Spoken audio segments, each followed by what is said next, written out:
I'm the Vice President of Institutional Advancement at the University of the Virgin Islands. Analyze This is how I start the morning. I love Neville. His knowledge of the territory is so extraordinary. I think it's very important to be a sustaining member. It demonstrates that I'm listening and enjoying your broadcasts every day. And so by giving every month, I think I keep the station alive and robust and healthy and to bring on great guests and to inform the public what's going on. So it's a pleasure to give. Good morning. This is meteorologist Russ Murley with your WTJX local forecast. This is Friday, the 27th day of March. Sunshine, partly sunny at times, with spotty showers today, middle to upper 80s. Easterly winds as high as 10 to 20 miles per hour.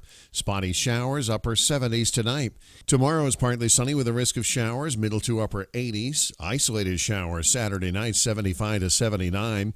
Sunshine heads our way Sunday, upper 80s to near 90. Rip current risk will be moderate as we head through the day today. Millions of Americans turn to PBS for reliable reporting that's made the PBS NewsHour one of the most trusted news programs. You'll find it weeknights at 7 p.m. on WTJX-TV, Channel 12.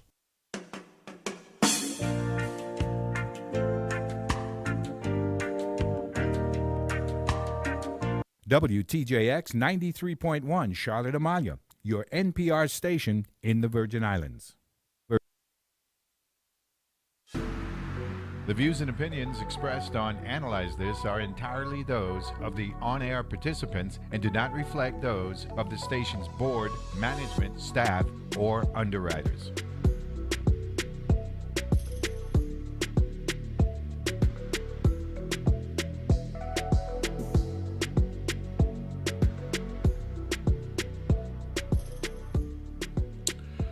And we're back here at Analyze This, and we've got Dr. Letitia Henry here in the studio. She's an author now, big shot now, right?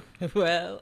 And one of the listeners, former senator, my former colleague, he's still a Senator Francis said, don't forget Dr. Sebedo as well. Okay. Right? You know what I'm saying? So yes. Right there. No, good morning once again. Glad to have you on. Thank you. No, you said nutrition prevention. Shouldn't it be nutrition education and all that stuff? Because you said prevention. We didn't want prevention. We want actual better nutrition for me, you, and everybody. That's the thing. Nutrition is amazing, of course. I'm a registered dietitian as well, but I still remember working in a hospital when I was doing my practicum and going into a patient's room. He just had a heart attack, and I'm now there to tell him what he could have done. It was just too late. Thank you, Marisol. And so I wanted something a little bit more. Thanks. Hold on, let me do the right thing. Get this over here to the young lady. Appreciate it. Good. Get some water there. Now, you mentioned the Loma Linda, right? After you knock out the years in Seventh-day Adventist. Right. Loma Linda, that's a Seventh-day Adventist school as well? Correct. Because I know, I would say 95% of the Seventh-day Adventist graduates, when they went to college, they went to a Seventh-day University. And they had a popular one was one in Michigan, Edwards? Andrews. Andrews yes. University, yeah. Yes. A lot of them went up there. So right? I don't know how, because some of my cousins went there. Mm-hmm. But when I had to make a choice, cold weather or sunny California, it was just no choice for me. As far as it was, I just could not see winters. Danny Griffin went to Andrews. Okay. For Mr. Griffin's son? Yes. Yeah, he went to Andrews. Quite a few. A number of them. Mm-hmm. Yeah. Loma Linda. That's in Southern California, isn't it? Correct. Nice and warm. I couldn't even do Northern California.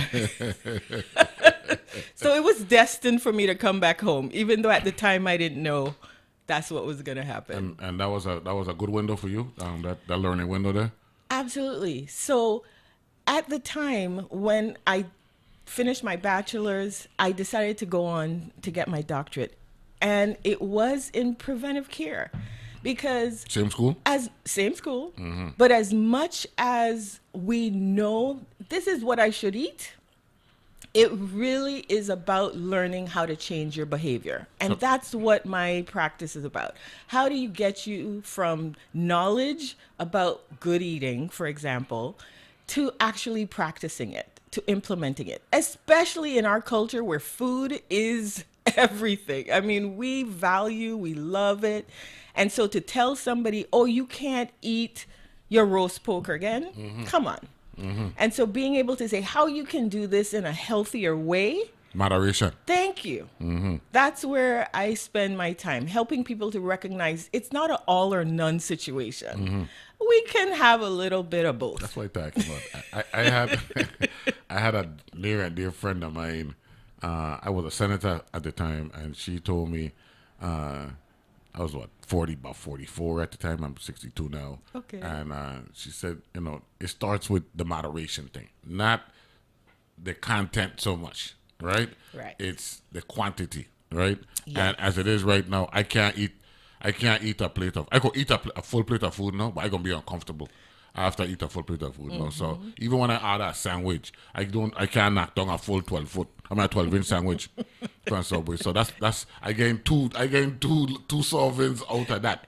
And so the moderation part. So you speak about, before we get to the technical stuff with what kind of food and all that, the behavior aspect. Yes. Yeah. Yes. To me, that's where it starts. But people don't expect that. So when they come in, their expectation is for me to lay down the do's and the don'ts. And so when I then say, what about us not talking about what not to eat, but just the amount that you eat? It throws them off a little bit. But it's where we should start. Like when mangoes come in season. Oh my goodness. Oh gosh. Man. Oh my goodness. Gosh, man. People relish. They relish having all of that mess around our mouth when we tear off the skin and we get in with it. We ain't got time to worry about how. I look, actually, you ain't eating good if you don't look sloppy afterward. But my first foray into being an author was actually when I was working at UVI, the Extension Service. Because one of the things that would happen is people would say, oh, their medical provider told them not to eat mangoes or not to eat some of our local fruits. And it blew my mind. And they would say, oh, eat blueberries. And I'm like, we don't grow blueberries here. No. That makes no sense to me. No, sir, no. And so we came up with a book about the local fruits and the nutritional value, and then showing you the appropriate portion size. The quantitative. The quantity that you could safely eat, where your body loves you for it, and you don't suffer so many consequences. They got a lot of nerve coming from where they come from to tell we don't. Listen, it wasn't just the ones from away. It was some locals too. That we must eat blueberry? I'm telling you, because all the books, right? They say that the berries have the lowest sugar, and so you should only eat low sugar fruits. But the majority of our fruits here are high sugar. Yeah, man. And so to be able to say to somebody, no, you don't have to stop eating banana. You don't have to stop eating some of your favorites. How about cannep? Oh, well, cannep does happen to be not so high in sugar. So, but you still, I think 12 is a serving. I know who goes to the tree and counts. What about the sea grape them from down my good Hope School? Oh, now sea grapes are very low in sugar. So those, I think you get 40 is a serving. I'm glad you come here in a good mood this morning. As I think of that, what about guava, man? Now, you I mean, how you could tell we raise up with the that I do, right? One of my mother friend then give me some guava, and they be in a brown paper bag, and I put it in the back seat, and I forget to take it out of the car and put it in the house. When I open the car door, my car smells so good. Smell like guava, man. Yeah, and from time to time I travel with flavored rum, right? Yes. And oh gosh, man, mango, coconut, banana, guava, they got everything down there now. You know what I'm saying? So it's hard to tell we, right? Yes. Are your local fruit them that got sugar in them that I go back off of them? Oh God, man. So again, it goes back to moderation. Correct. And so you have to recognize that some things you may not be able to eat. I will say, if you have no control over eating certain fruits, No, but addiction is addiction, though. agreed.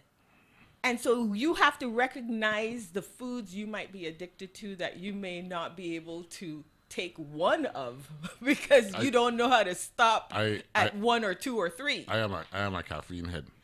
And I haven't had a Coke, a Dr. Pepper, or a Pepsi since December 28th. And I said I'm gonna do it at 90 days, and I think we're there now, right? Yes. We say, 3 in December, 59 between January and February, so that's 62. Tomorrow I make the 28th. That gonna make 90 days. Well, And I could see, I can be honest with you, I don't know if I'm going back. As much of a cokehead as I am. I'm dead serious. you've seen the progress, right? You've seen benefits. Well, in addition to the physical and the medical benefit, there's something good about being ignorant or being stubborn. That's the hard terms. It's really being disciplined. You know what I'm saying? Yes. But Coca-Cola, oh God, man. I could see me. I wanted to do an advertisement. Right? I wanted to do an ad where me and 7 people go to dinner and everybody order white wine, Merlot, this, and then and when the waitress looking at the ad and she said, and 2 Cokes. And everybody would look at me because they noticed me. That's how bad it be, you know what I mean? And I would tell them 2 glasses of ice too. You know what I'm saying? You could ask what I mean and they said it. That man used to say, man, when you gonna done with it? But now, 89 days in, Wow. you know, and I was talking to one of my best friends, Francis Benjamin, and she said, Neville, don't be surprised if you don't go back. She told me that, and it looked like it could be true, man. And I done the ginger ale thing now, the non-caffeine, and Nice. at some point I'm gonna look to ease off of that too because the sugar deal, you know what I'm saying? But Exactly. but But it's a good place to start. yeah. So we good with that. By the way, Santa Francis want me to know Frangipani massive. You raised up in Frangipani? Yes. Which street? Because I used to spend a lot of time in Frangipani by Gerald Evans. Todd Street. Todd Street. Let me They see. now call it Hibiscus Street or something. That's the same street for Gerald Evans, isn't it? Yes. Yeah, and so I Yes. used to hang out next door by Mr. Ferren, where Everton and Donovan, those are my boys. Really? Yeah. My brother had lived down the street, Marvin, Ursula Blake, down on the corner. Yeah, man. It's a small world, man. I love. That's one of the things I love about it. Yeah, man. It is a small world. Yeah, man. So, you've been a dietitian, doctor dietitian for how long now? Over 25 years. Wow. Came back home Came back immediately? home. I did. This is when? 90s? 2020. 2020? Mm-hmm. Oh, you practice in the States? Mm-hmm. Oh, you were living in California all along? Yeah. Yes. For real? Yes. Well, let's put it this way. I needed warmth. So, and if I didn't move back home, I probably would have migrated to San Diego area because that was even a little nice. Son, Yeah. It took me. I watched San Diego on TV all my life. I finally got there when I was 51. And I've been back there at least 8 or 9 times since, man. It's San Diego, son, that's a winner. Yes. That they look like home, son. Yes. You see Marinas. why it would have called That's my marinas. name. Yeah, man. Yeah. So when you say San Diego, I just letting the public know she ain't lying.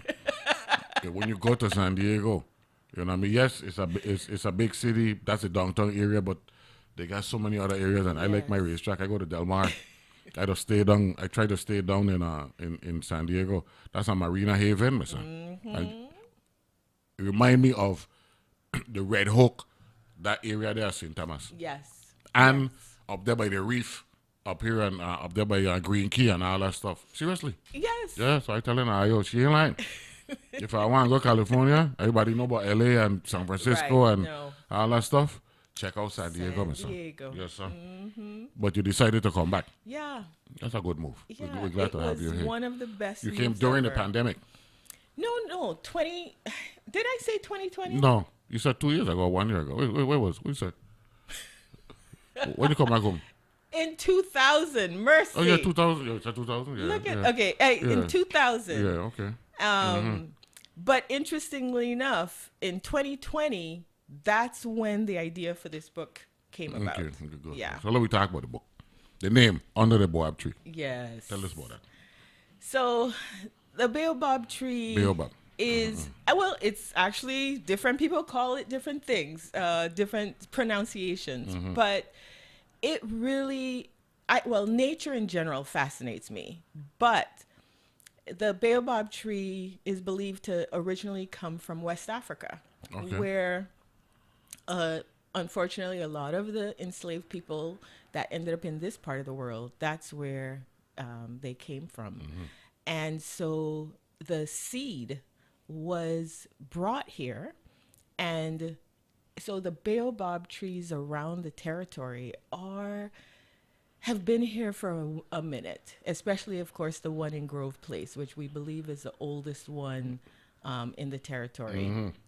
And it just has seen so much. It's the gathering place where stories are told and knowledge is passed down. And so Under the Baobab Tree is really about that, how we can continue to pass on our knowledge, our culture, information about these beautiful islands that we live in. Okay. 8 species of Adansonia are native to Africa, Australia, and Madagascar. Yes. That's also the Malagasy Republic, right? Yes. Madagascar, right? But have also been introduced in other regions of the world, including Barbados, Let me tell you, where several of the baobabs that are suspected to have originated from Africa. We went to Barbados last year, and they have a massive baobab tree that you can't even imagine. So when I see ours in Grove Place, I think that's huge. No? Oh. The one in Barbados bigger? Oh, triple, quadruple. What? Yes, huge. I mean, I took a video around the place, around the tree. It was just unbelievable. So yes, theirs has definitely been The baobab, however, is also known as the upside down tree, a name attributable to the tree's overall appearance and historical myths. Yes. Baobabs are among the longest lived of vascular plants. Break that down here, people language. It's as rich and old as the land of Africa. It has been around for a minute. Have large flowers that are reproductive for a maximum of 15 hours. And the amazing thing is we don't eat the fruit here like in other places. But when you do, the first time I tasted it, I thought of tamarind.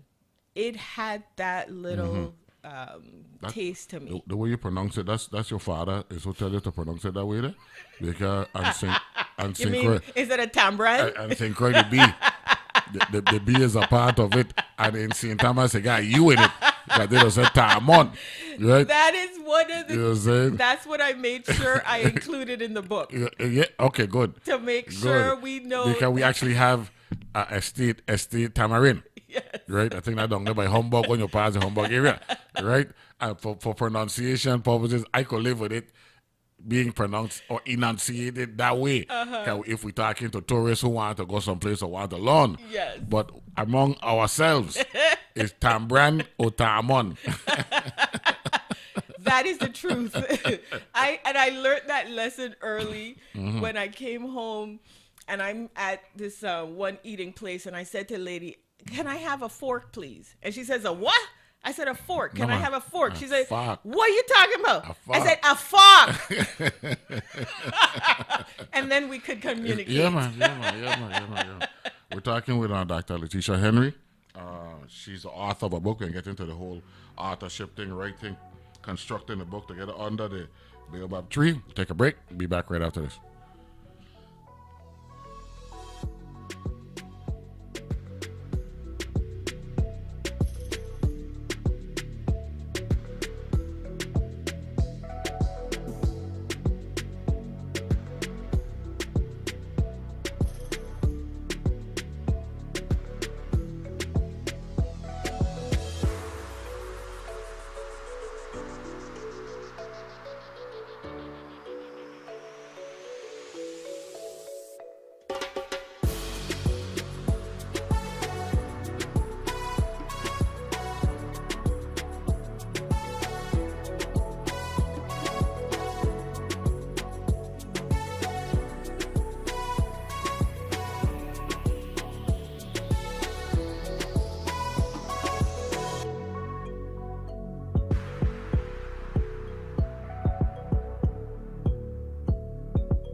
And we're back here on Analysis. We've got Dr. Letitia Henry joining us. She's the author Under the Baobab Tree. This your first book?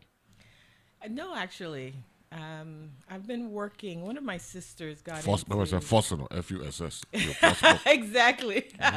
She got into publishing, and she encouraged me to join her in this journey of putting information down in writing. Yeah, man.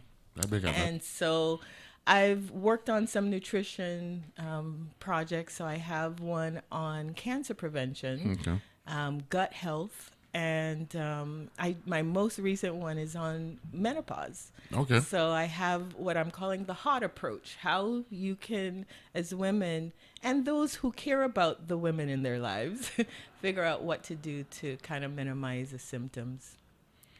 Should they anticipate it?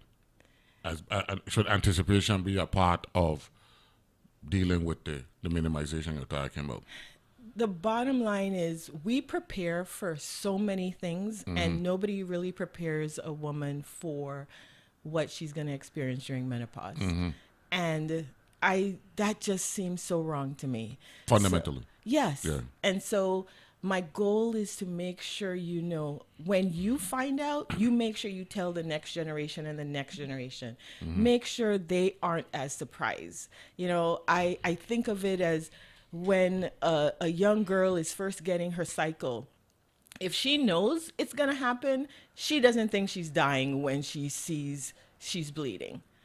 Why not in menopause, when you have know that the symptoms are going to come, that you've done something ahead of time? That's where the prevention comes in again. Okay. So that you can reduce how intense they might be. They're going to still come, but they don't have to be as intense.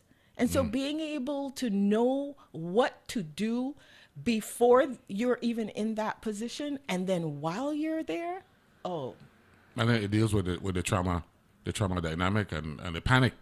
You know what I'm saying? Because a human being natural instinct is to panic. Right. You know what I'm saying? I mean, very few have that ability that they could deal with anything under any circumstance. But Correct. the majority, you know, we're talking about. If you get a heads up, that's what I'm calling man. it. Yeah. And this is for any sickness. Correct. Not just what we're talking about. Correct. Any little thing, you'll always tend to think extreme, end of the world. When in fact, it could be it's something that could be dealt with, and before you know it, it's normal again. That's how I feel. Like my area of specialty is in nutrition is diabetes. Okay. That's one of the things my dad said. Well, if you're thinking about coming back here, you make sure you know everything you can about how to prevent or manage diabetes. And so when somebody, the university that I was at, my internship, I ended up in Guam. Oh, yeah? Other side of the world, but let me tell you, it looks like St. Croix. The weeds were the same weeds. I couldn't believe it. But they had a wellness center there where they treated people who walked through the door like if they already had diabetes. Because the rates of diabetes were so high that it was like, why are we going to wait until they develop diabetes to tell them how to treat it? Let's treat everybody like they have it. And so they can actually prevent it or reduce how the when they get it and push it back. And so that is one of my firm beliefs, that we need to start behaving as if we already have whatever it is that may run in the family, and start doing things to push it back. Now, the book you said, Yes. why Under the Baobab Tree? Because it captures the three topics that I wanted to deal with: history, culture, and nature. Okay. And historically, we know the tree in Grove Place saw a lot of history. Unfortunately, one of the great things I remember is how it's believed that the first newspaper published when D. Hamilton Jackson got permission for the people to run their own newspaper instead of the government, was posted on the Baobab Tree. Oh, that's awesome. And celebration broke out. And so I just thought that the Baobab Tree kind of gave a great look at us, how being transplanted from someplace else, coming to this spot, and baobab trees love sun and warmth. And we as a people have thrived here in this part of the world. So even though the baobab trees are native to West Africa, they do very well in the tropics. And so us too, historically, we didn't want to be, our ancestors didn't have a choice about being in this part of the world, but ended up thriving. And I think that's something that the young people should know. We should pass that on, that we are not just survivors. We thrive in whatever situation you put us in. That's the historical part. Now the nature. Yes. Talk about nature. So the amazing thing about the baobab tree is every part of the fruit, every part of the tree has a use. So the leaves are even edible, not just the fruit itself. And so and they're just gorgeous. I think nature, one of the things I love about the Virgin Islands is we have so many beautiful things to look at. And it's such a unique tree that it just enhances the landscape. The cultural aspect. You talk about history, Yes. nature, and culture. So it's a gathering place. This is where elders would sit down and tell stories and pass on information. And so culture is about gathering of people, community. And the baobab tree, like some of our other trees, tamarind tree, for example, Excuse me? tamarind, Okay. Cambran, Okay. it's a place to gather and for people to just celebrate being together. I'm looking at the tree in Grove, Yes. and they have the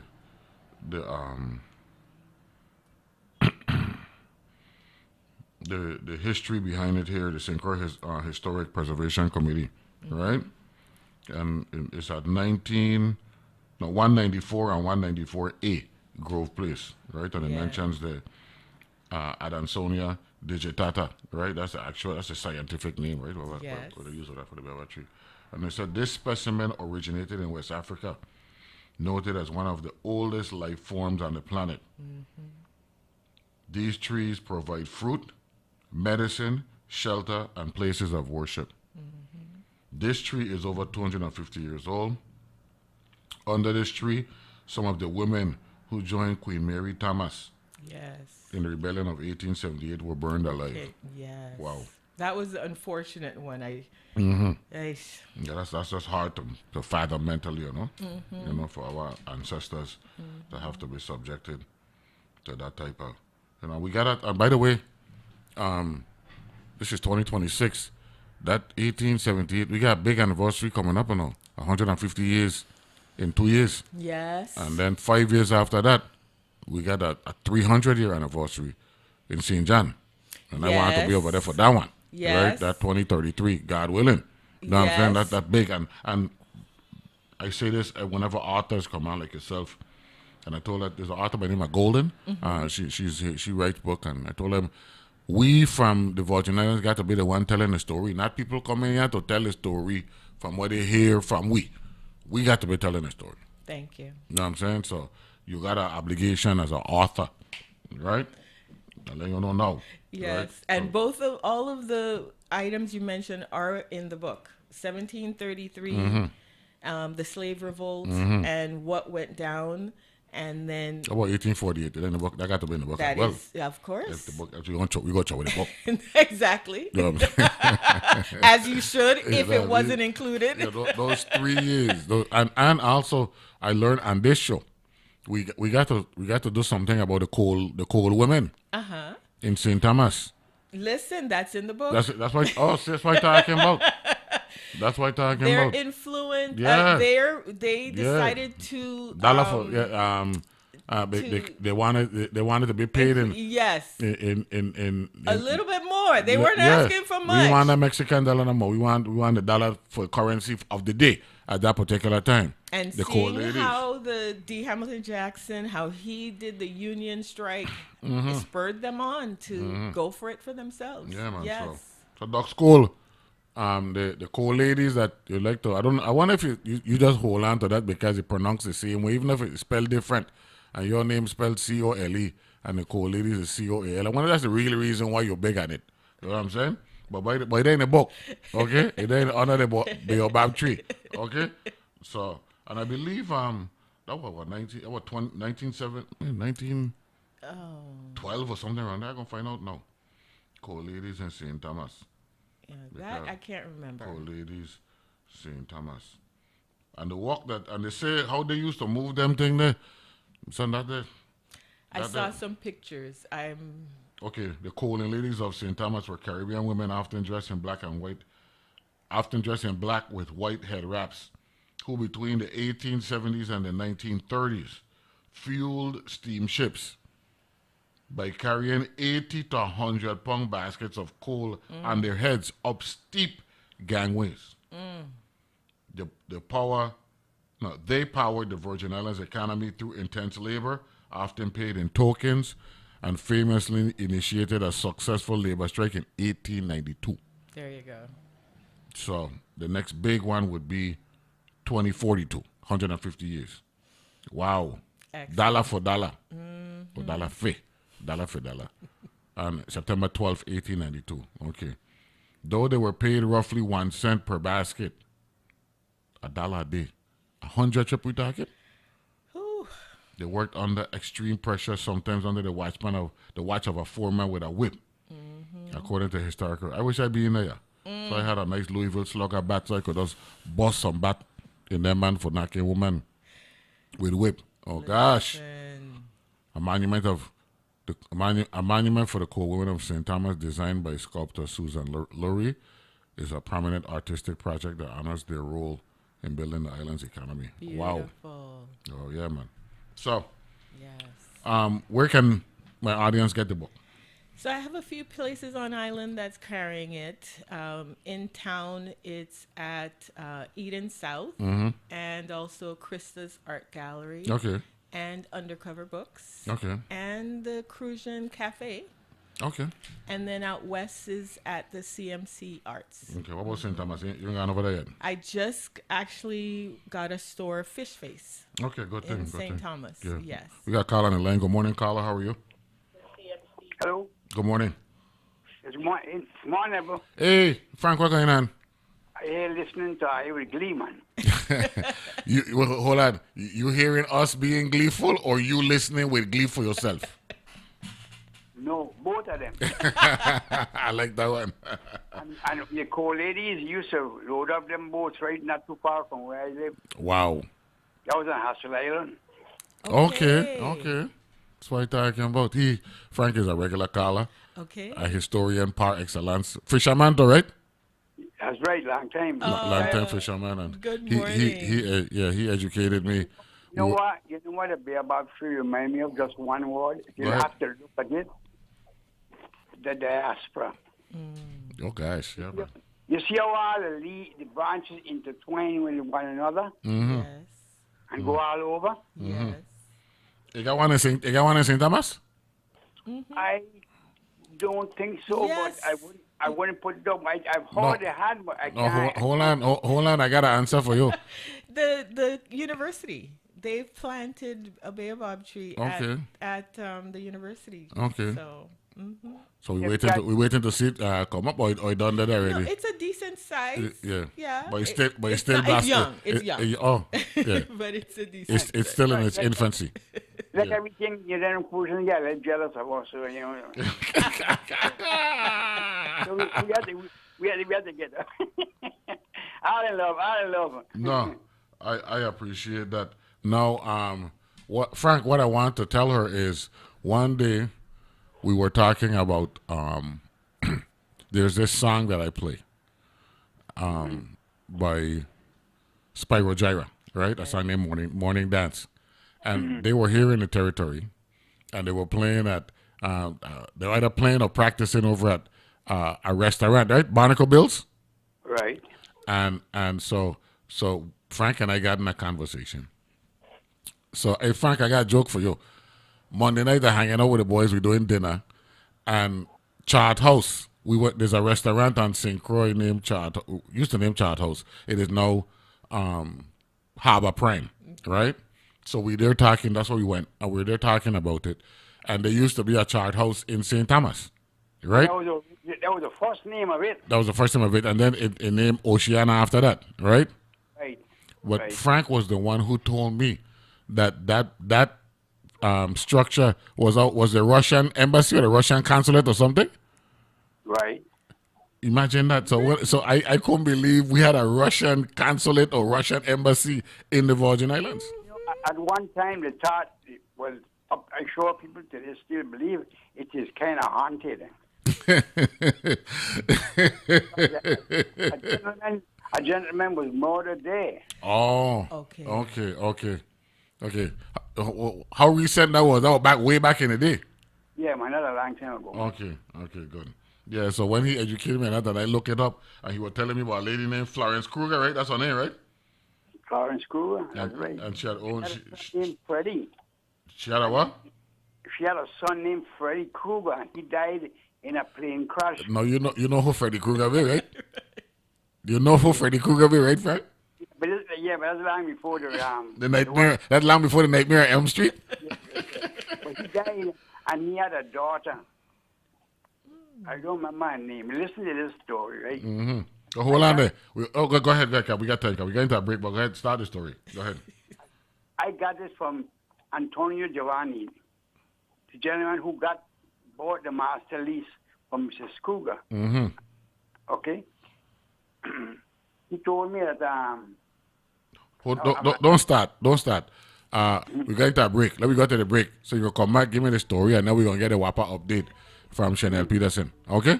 So don't start. But I want the story. Hang on there. We'll take a break and be back right after this. We got Dr. Letitia Henry, author of Unda Da Baobab Tree, here in the studio with me.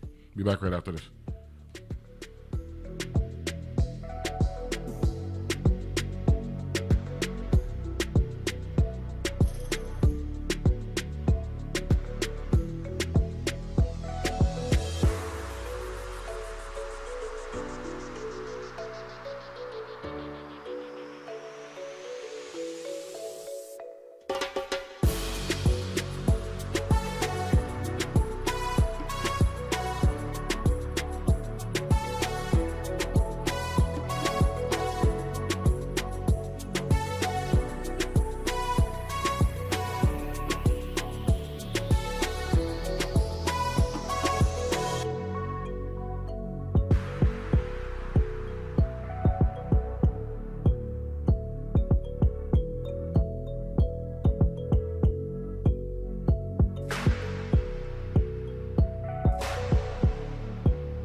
And we're back here on Analyze This, a great Friday show to wrap up the week. I got Dr. Letitia Henry here in the studio, and I got my resident historian from out of the rack, Frank, joining me as well. Morning, Frank. Morning again, man. And morning, Dr. Henry. Glad to have you on. Morning, thank you. No, Harry Freeman, one of my listeners from St. Thomas, texted me, he said, congrats, local author. There are 2 baobabs that I know of here on St. Thomas. One in the park on Norregata, and the other on the UVI campus. Excellent. And I just got another text message from Judy Bourne. There are still two baobab trees at the corner of what used to be Coconut Park, now Roosevelt Park. So that's Roosevelt Park. That's by where Zores used to be, right, Frank? What? I didn't get that. Roosevelt Park. That ain't where Zores used to be on the corner there?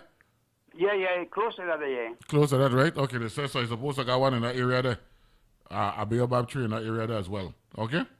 I think I heard this thing going down a while back when the trees were housing the chickens for roosting. Mm-hmm. The government, whoever department they want to see, went there and just hack up the tree them. Oh, okay. Well, we gonna look into that. I got my people in DPNR, so hopefully they go give me the 411 and that one.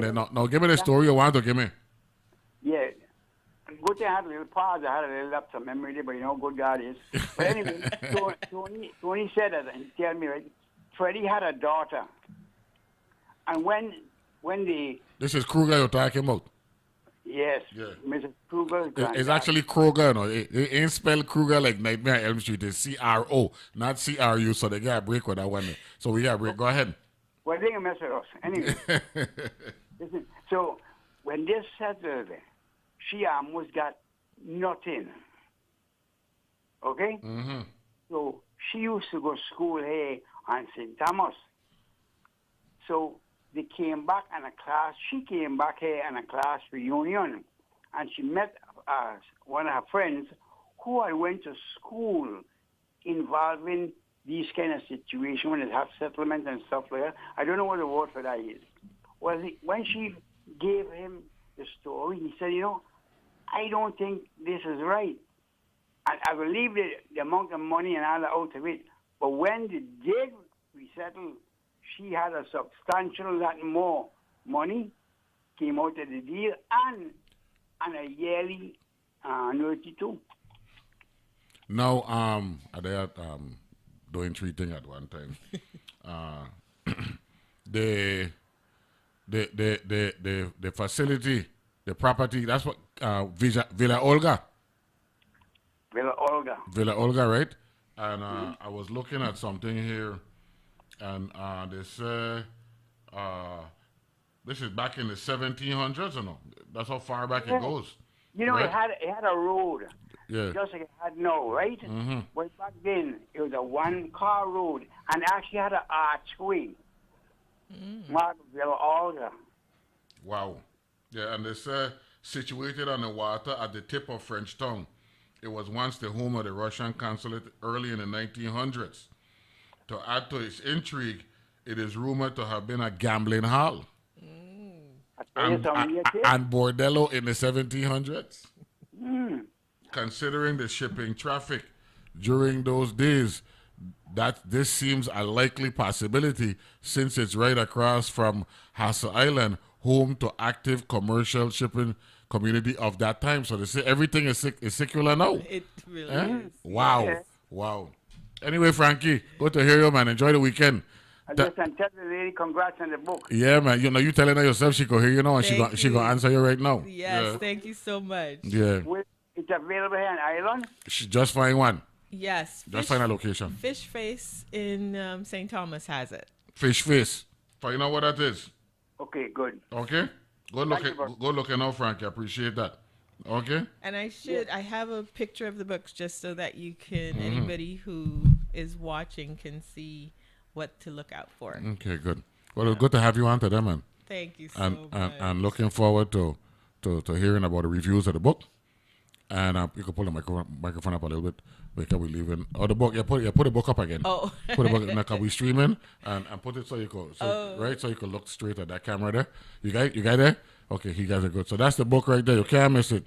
hold it up a little longer so the audience can see. Under the Baobab Tree, USVI History, Culture, and Nature Activity Book. Chant, got anything to do with you link with Chant with Fran Del Gerard? I know her, but no. Yeah, well, I'm sure she's listening. If not, I'm going to text her. So I'm going to give you a number so you can get in contact with her because the Chant is the Crucian Heritage and Nature Trail, right? Yes. So nature tourism, right? So we definitely would want to be a part of that. And good to see you and congratulations like everybody else, man. Thank you so much. You got it. That's Dr. Letitia Henry joining us with her new book, Under the Baobab Tree. And we learning about Baobab all over the Caribbean, hopefully. And we know you got 2 in St. Thomas. And we know of 1 in St. Croix. I see something by Alfredo Andrews School as well. It might be 2 or no? Oh, we have plenty. Plenty? Okay, plenty. Okay. And the activity book just helps them to be able to see this information in a new way. So it's not just a read. It's puzzles and mazes and activities. That's good, man. That's good. We're going to get it in the schools then. This would be lovely. So I'm actually working on a school version good thing. of it so that they could use it, because this way you don't have to just read something and forget it, because the activities help to actually make them remember and engage with it. So as they are learning about the animals and the fruits, they could actually use their brains, critical thinking as they're enjoying themselves as well. That's what I'm talking about. Congrats once again, okay? Thank you so much. You're good. You got it. That's Dr. Letitia Henry, author of Under the Baobab Tree. Let's get to it. We got 2 more calls we're going to take. We got Ryan on the line. They have a protest tomorrow, a No Kings protest tomorrow. Good morning, sir. How are you? Hello? You still on? Yeah. Okay, good morning, sir. How are you? Oh, good morning. Yes, it's Ryan Flegel. Thank you very much. I appreciate you having me. Yeah. Before telling you about the protest, I just want to say we're also stewards of 3 of the heritage baobab trees on the island, and we've offered seedlings to the organization to help them share that with the classrooms. We've sprouted probably 50 or 60 baobab seedlings, and they're growing up nice and tall. I hope we have a whole next generation of baobab trees on this island to continue the tradition of that heritage. Yeah. Thank you very much. But I do want to share with you. About No Kings Day, so thank you for taking my call. Tomorrow between 9:30 and 11:30 at the Christiansted Bypass, we'll be gathering in support of the nationwide protest against No Kings. This is your chance in the Virgin Islands to stand up and share your opinions and your thoughts, your ideas, to take a stand against what the President of the United States is doing right now and what's happening with our country and our democracy. So for anybody who's concerned about the immigration protests, the immigration crackdown that's just happened in St. Croix, and the way that was handled, the manner that was handled, if you saw the knee on the neck, if you saw what's been happening across the islands with the helicopters and the roundups, please come out and let your voice be heard tomorrow at 9:30 at the Christiansted Bypass. Which end of the bypass? This is the bypass overlook. So the overlook. Oh, the overlook. Okay, good thing. Thank you for asking. Yeah, it's the overlook of the Christiansted Bypass there. Okay. Yes, thank you. Now, then we want people to park at either end and then walk up because there's limited parking spaces at the overlook.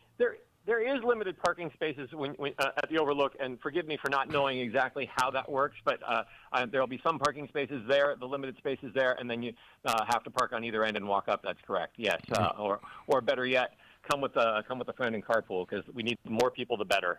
This is an important thing to share. This is happening nationwide. And there's not that many chances here in the Virgin Islands where we get to make our voices heard for what's happening nationally. As a territory, we are rather removed and obviously underrepresented in that way. And so when we have these chances for people to speak up, I think it's especially important, because it gives us the opportunity to join with national movements and share what we think about our presidency and about what's happening with our democracy.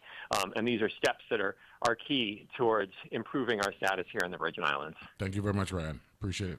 Hey, thank you very much. I appreciate you taking the call. You got it. That's all right. From Featherston, and they got that No Kings protest tomorrow up by the bypass and overlook. We got Miss Peterson on the line from WAPA. Good morning, Madam Corporate Communications Director. How are you? Good morning. How are you? I'm doing good. Rotation still in effect? Unfortunately, rotation is still in effect on the St. Thomas St. John district. The cruise last night was able to get the engine up and running, so the engine is fully functioning. However, what they did run into is some challenges on the electric side. So currently they are troubleshooting, and it's still pretty early regarding the troubleshooting, and so we don't have an estimated time of restoration, but they're anticipating by midday we should have some updates on when this will be completed to have Unit 15 back online. Okay.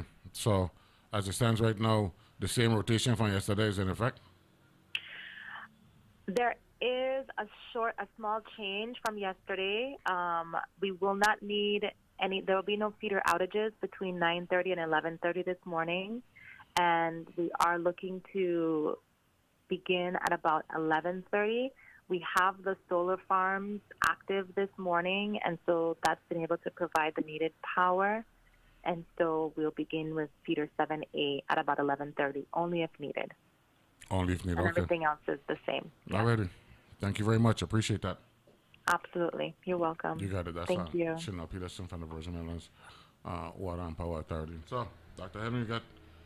we learning things this morning. They got baobab seeds being planted all over the place. Yes. Yeah.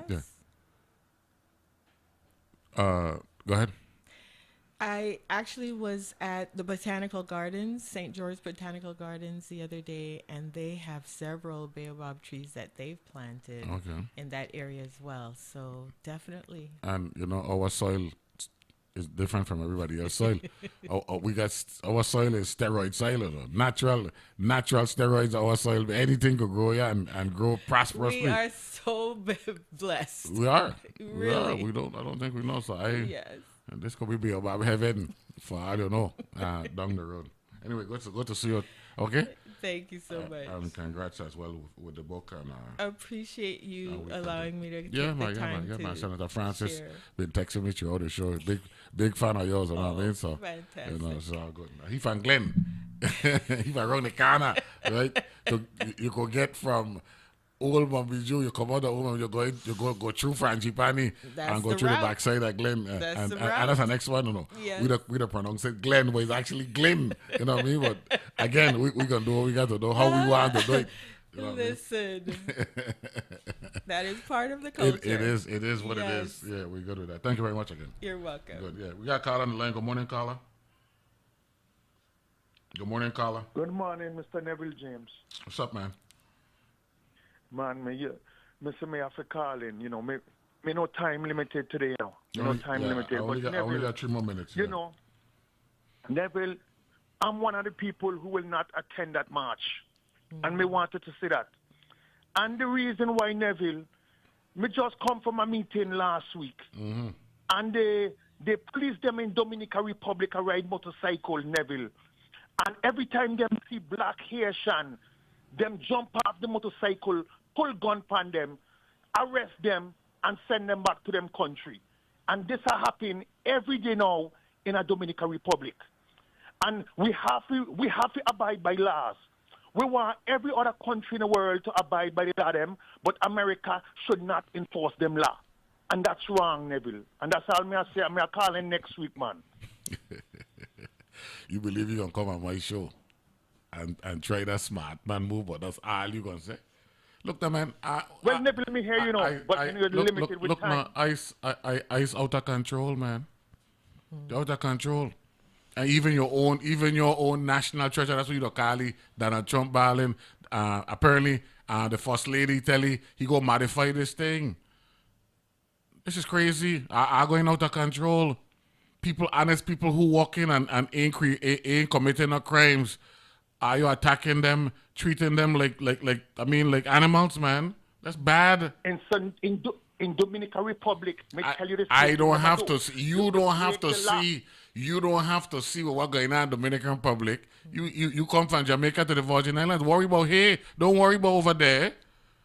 But me have to worry about all over Neville. If you break the law, I say, you keep using this breaking the law, guys.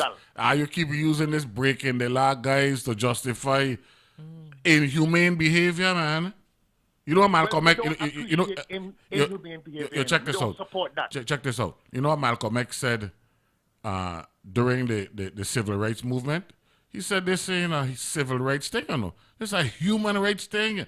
Regardless of where you're at, you don't treat people like animals, man, and that's what's going on. That's why I lose another seat Tuesday in the state senate in Florida, you know. Mar-a-Lago, in that Palm Beach district where Trump live, a seat flip over there. Are you in a whole heap of trouble, you know, Kerry? That happened during most presidential term, the midterm. You see, what happened. you keep using all of the stump excuses. 30 to nothing. Me was the first person who tell you Donald Trump was going to win 1 year, 2 years before him win. You did. When Donald Duck scored, that was saying he was going to win. And everybody,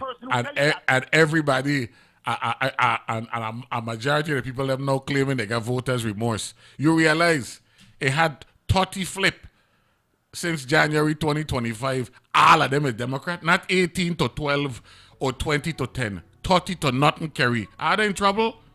Big trouble. Well, usually when the process are happening, Neville, things always be rocky.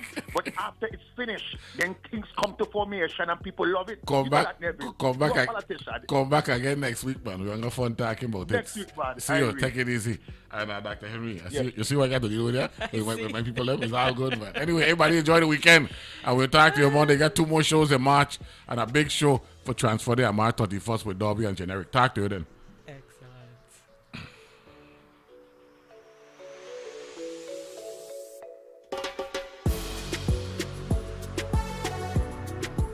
The views and opinions expressed on Analyze This are entirely those of the on-air participants and do not reflect those of the station's board, management, staff, or underwriters.